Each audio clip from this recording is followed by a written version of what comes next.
Alright guys, in this video I'm gonna show you how you can unlink Facebook from your TikTok account. So basically all we have to do is go into the TikTok application and then we click on profile at the bottom right corner.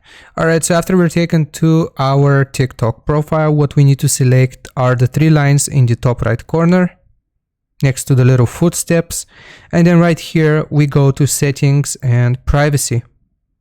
So after we're taken to this page, what we need to navigate to is the privacy tab, so the second one, and then you see this option sync contacts and Facebook friends. Click on it. So from here, if you don't want to link your Facebook to your TikTok, make sure these two are unchecked. If these are marked or are checked, it means that your Facebook is linked to your TikTok. But if they're not checked, like it is for me, they're not checked for me, then that means that your Facebook account is unlinked or disconnected from your TikTok. So it is as simple as that. I hope this video was useful. Don't forget to like and sub. I'll see you guys next time. Goodbye.